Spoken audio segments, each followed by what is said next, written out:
Hello guys, this is Rony Velasquez and today I'm going to teach you how to use my 2019 budgeting work plan because it's almost the end of the year, so you need to prepare for the new year, and what better way to prepare from the new year than having a budget and work plan of action that you already have.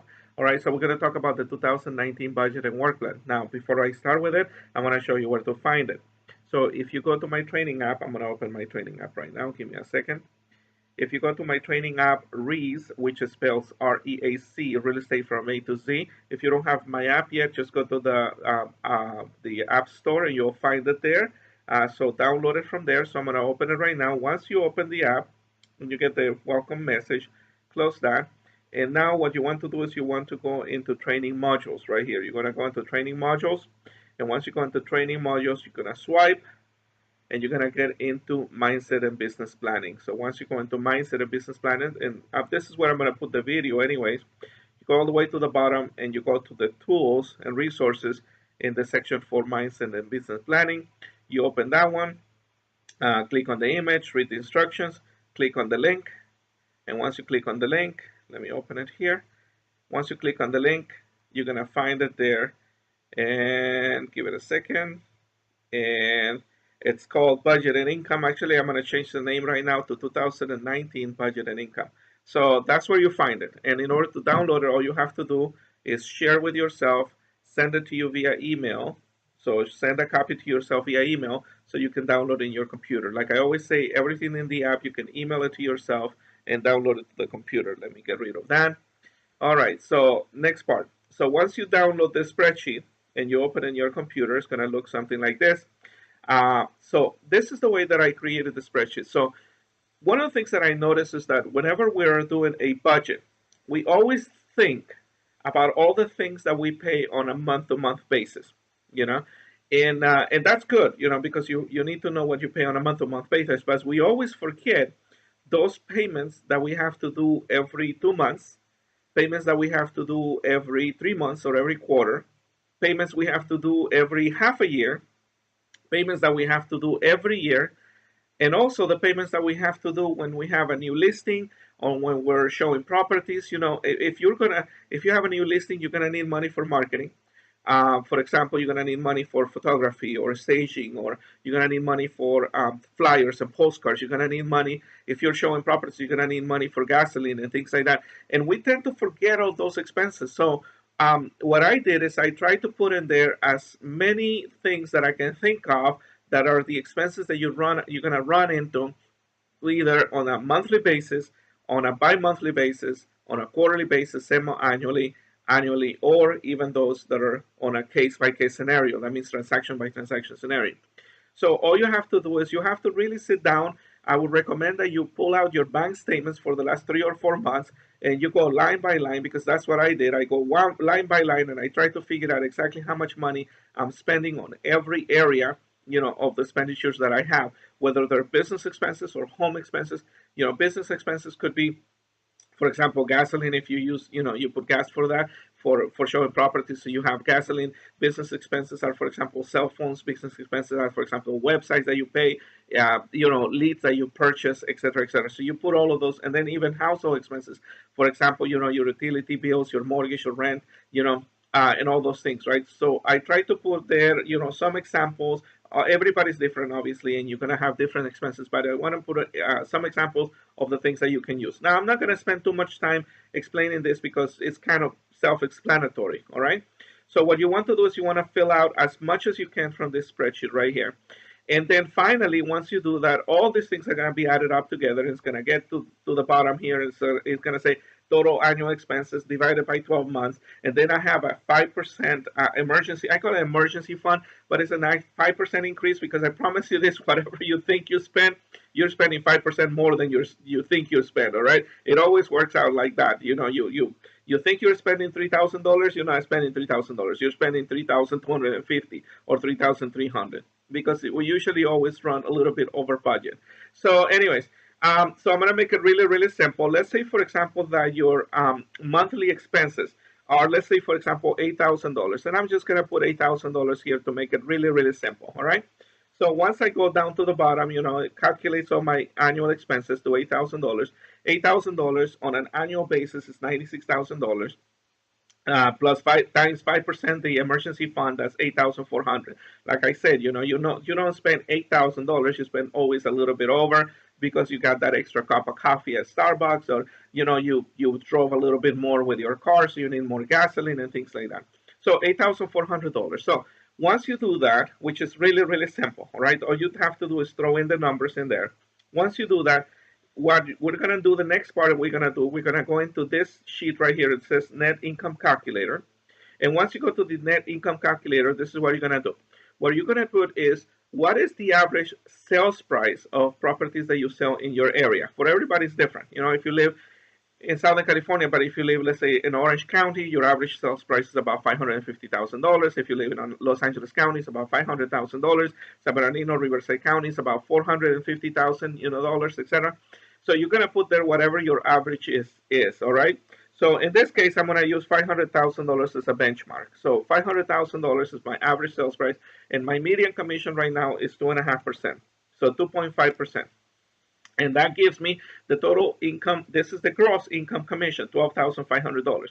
Now, then after that, I need to reduce the broker fees, whatever your fee is. I don't know what your fee is. So whether you're paying your broker 10%, 15, 20, 25, 30, 40, whatever percentage that is, you need to take that into consideration. So I'm just going to use 25% as a, average. And then errors and omissions insurance. If you pay errors and omissions insurance, how much is that? And then that's that. So it says that out of your total gross commission of $12,500, after you pay your broker and your errors and omission, which is the typical the two fees that you always pay whenever you have a commission, that your net right now at this moment is $9,250. But from that, you have to save some money for taxes, because remember, whatever your expenses are at the end of the year, you're going to have to pay taxes. So you have to save some money for taxes. So I always take off right off the top 10% for taxes, because that's my average, 10 to 14% for taxes every year, right? So I take my average and it's 10%, it's $925. Client satisfaction, what is that? I have been working in real estate for such a long time that I realized that you always gonna have to, client satisfaction means that you're always gonna have to pay for something, whether it's a closing gift, whether it's a credit back to the seller or credit back to the buyer for something, or you may end up giving them a refund for their appraisal or a refund for the home inspection or something like that. Try to make them happy with something, because everybody likes gifts, and you should be giving gifts to your clients, whether, like I said, it's a closing gift. Maybe have a photographer come over and take some pictures of them, at their house, or maybe throw in a welcome home party, one of those housewarming parties and things like that. If they're a seller, you may give them some sort of a gift or part away gift or something like that. So, whatever your gift is going to be, I'm just going to use, in this case, 5% as an average, oops, I put 53, that's 5% as an average, which is $462. And then any other expenses in the transaction that you're going to run into, extra expenses in the transaction, you can put them in there. So after all this, so you have your total commission, then you deduct your broker fees, and then you deduct your estimation, your IRS fees, and your client satisfaction, et cetera, et cetera. Your net income, and that means take-home income, in this case is $7,750.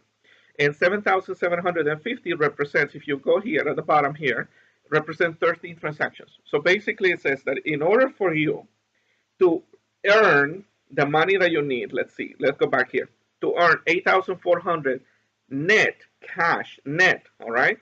You're gonna need to produce 100,800 of income, all right, which represents around 13 transactions, based on a sales price of $500,000 with 2.5% commission. And obviously that's going to change, because the amount of transactions is going to change, the amount of commission is going to change, but that's the average. All right.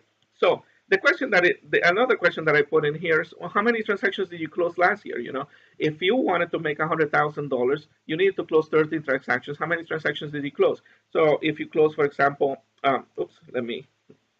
sorry, I went back here for a second. So if you close, for example, less than 13 transactions, you may want to put it in here. It's going to tell you what the short is. But for right now, I'm not going to touch that. let's say, for example, that I grossed last year, let's say $120,000. Let's just say, okay, $120,000. Okay, so 120 there. It says that on average I closed 10 transactions, and I'm 3 transactions short. Because $120,000 gross after all deductions is gonna net $74,000, and I need how much? I need let's see, 8,400 net in order to pay the bills, etc. So I'm running a little bit short in here, and that's just an example. You can play with that if you want, but the most important thing is that you know exactly how much money you need to bring net to the house, and how much money you need to bring gross to the house in order to close this. And then the last part here, if you go to business planning right here, if you go to business plan, you can look at all these numbers right here. This is numbers. These numbers didn't come from me, by the way. These numbers was a study that was done by Tom Ferry a few years ago, and I read the report. It was like 36 pages of report, and he breaks it down. How many door knockings you have to do to reach so many people, and how many people you have to talk to in order to get so many appointments, and how many appointments you have to do in order to get a listing, and so on and so forth. So what I did is I put it there. But what I have done now is that I break it down to the bare minimum. And you go to the bottom right here, and it says in order to create $100,000 of income, and it says the average sales price, the average commission is 7,770 at a $500,000 sales price. I need to close 6.4 or $6.5 million in gross commission income. That requires 13 transactions, all right? And if you're looking at the closing ratios based on how many hours of prospecting do you do, or how many contacts you have in order to how many appointments, in order to how many listings, etc., it says in there that you have to have 17 conversations with people every single day. What I like to do is I like to bring it down to the bare minimum. Remember, in all of my trainings, I tell you this, it's not the amount of leads you generate, because generating leads is not that difficult. I mean, I always tell people, generating leads is so easy. You can pay a company $1,000 and they send you 1,000 leads. I mean, and you wouldn't even know what to do with 1,000 leads if you had them, right? It's not about the leads, it's about the conversations. It's about having those conversations that create those appointments, and those appointments that create those agreements, and those agreements that create those contracts, which is all part of the step-by-step process that I created for real estate. You can look at the other video in the real estate process simplified, and I go through the steps on each one of those. But anyways, it's about the amount of conversations that you have on a day-to-day basis or a week-to-week basis. Now, I said day-to-day to make it really, really simple, but what I would like to do is I would like to multiply it by 5. I used a 5-day week instead of a 7-day week, obviously, because you need days off. So if I had to do 17 conversations times 5, that means 85 conversations about real estate on a week-to-week basis. So if I had 85 conversations on a week-to-week basis, I'm going to make $100,000 in income a year. Now the question becomes, what is it that you can do to create 85 conversations a week? That's the question. What is it that you need to do to create 85 conversations a week? Now, this is just an example. Like I said, your numbers may be different than this. Guess what? Maybe you don't need $8,000 a month. I'm sorry, a month. Let me go back here. Maybe you only need $4,000 a month, right? And if you were to do $4,000 a month, we follow the same process here, etc. You only need 6 transactions a year. Guess what? You only need 8 conversations a day. 8 times 5 is 40, so you only need 40 conversations a week in order to make $50,000, which is what you need in order to pay your bills, etc., etc. So this is how the budgeting and business planning works. I break it down to the bare minimum, which is the amount of conversations that you need to have on a day-to-day basis or a week-to-week basis in order to make the X amount of dollars that you want to make. And this is as simple as it's going to get. Guys, I'm telling you, this is so simple. I like simplicity. I don't like complicated stuff.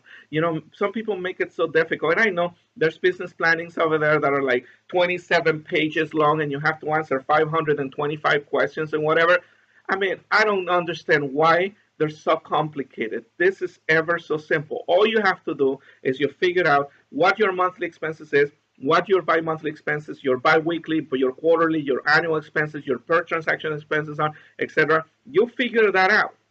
And this calculator is going to give you the result that you need. It's going to tell you exactly how many conversations you need to carry on a day-to-day basis or a week-to-week basis in order for you to make the money that you want to make. And that is as simple as it's going to get. I hope you use it. I hope it works for you. And please, if you have good success with it, let me know. I know that since I started doing this, my budgeting and planning every single year, every single month, and I do it every month. Like I dedicate like at least 4 to 6 hours every month just to review my budget, make sure that we're on track, etc., etc. And I know that as soon as I started doing this, my life started changing for the better when it comes to my financial life. And I hope and I wish that that works for you and that you use it and it's great for you. If you have any comments regarding it, please let me know. I'm always happy to help. Thank you very much and have a fantastic day. Have a fantastic year, by the way, because we're almost at the end of the year. So have a fantastic year, and I hope and I wish and hope that your next year is going to be a wonderful year with many blessings and many financial strategies that work for you. Thank you so much. Bye bye.